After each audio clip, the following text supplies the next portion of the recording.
咁啊，Michael 先問下你啦。咁咧，今個月啦，10月咧就係叫做精神健康月啦，即係政府嘅推廣入邊。咁今年嘅主題咧就叫做活好啲。咁今日我哋嘅主題咧就係講點樣去用智能科技咧去改善或者叫促進精神健康啦。咁你哋嘅工作單位好唔同啦。Michael 就院舍，咁啊 Gloria 就長者地區中心啦。咁首先就問下 Michael 先。咁啊，你可唔可以介紹一下你哋嘅院友或者個院舍入邊嘅一啲服務使用者啦？佢哋嘅情況係點嘅咧？尤其係佢哋係面對緊一啲乜嘢嘅精神健康問題啦咁樣。咁不如你分享下佢哋嘅概況啦。唔該晒嚇，咁喺呢個長期護理院呢個服務咧，其實都屬於咧即係社署資助嘅服務啦。咁主要對象都係精神病嘅康復者。咁顧名思義，其實佢哋一定有啲精神病嘅診斷啦。咁多數都係重症，而且係一個比較長期嘅精神病患。咁我哋而家都係睇翻，我哋收咗係400個嘅院友嚟計咧，其實大部分都係一啲咧精神分裂症啊，或者係一個情緒嘅病嚇，咁佢哋都已經係喺嗰個復原路上啦，可能都超過10年甚至乎以上啊嚇。咁我哋喺個照顧方面呢，都除咗睇佢個精神病嘅問題之外呢，其實有啲都開始咧年紀有老化嘅跡象啦。咁多咗好多咧身體各方面功能嗰個需要啦。咁所以除咗喺個訓練或者喺個服務之外，我哋喺個護理嗰個嘅範疇咧都非常之重視嘅嚇。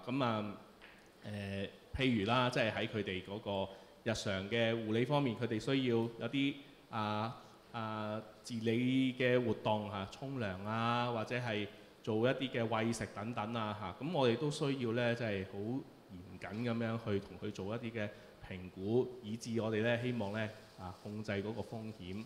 就避免咧，因為可能我哋個照顧可能判斷出錯而引致一啲嘅意外。咁簡單講，好似近塞嘅風險啦，或者係佢扶好嘅時候可能個決定係做錯咗而導致一個跌倒啊等等嚇。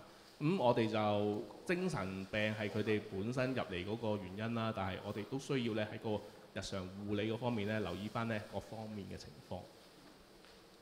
好啊，咁啊 Gloria 啦，咁啊生活喺社區入邊嘅長者嘅精神健康狀況又點呢？因為長者主要就係日間嘅時候就會嚟你哋嗰度啦，咁可能有唔同嘅精神嘅需要，可能係獨居或者係兩老同住，生活上邊可能比較孤獨或者生活比較沉悶，可能想揾人陪咁嘅情況。咁不如又請你分享下，即係住喺社區入邊嘅長者嘅精神健康情況。咁啊，亦都話去你哋中心求助嘅時候，可能佢哋都面對緊一啲咩嘅精神健康嘅問題呢？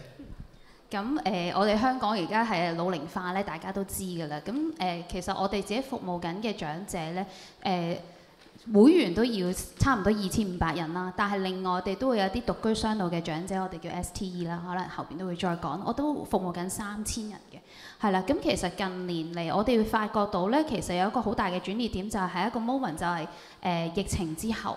再加埋一個移民潮咧，其實長者嗰個精神健康啦，佢哋嘅家庭支援啦，同埋佢哋嘅社交圈子咧，其實有好大嘅改變嘅。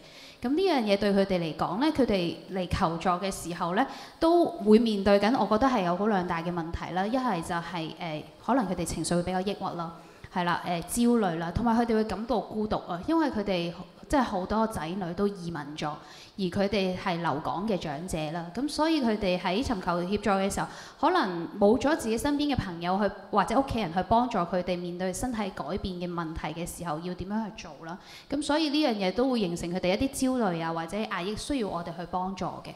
咁另外一類嘅長者就係可能係患上認知障礙症啦，而佢嘅護老者可能未必認識，或者係唔知道要點樣照顧，咁對住佢哋嘅時候就會面對好大壓力。認知障礙症嘅老人家記性唔係咁好，呢個點咧令到佢哋嘅摩擦會多咗好多嘅，咁令到照顧者個壓力係都非常之大嘅。咁所以呢兩方面就令到我哋近年嚟求助嘅個案都係以呢兩樣嘢為主咯。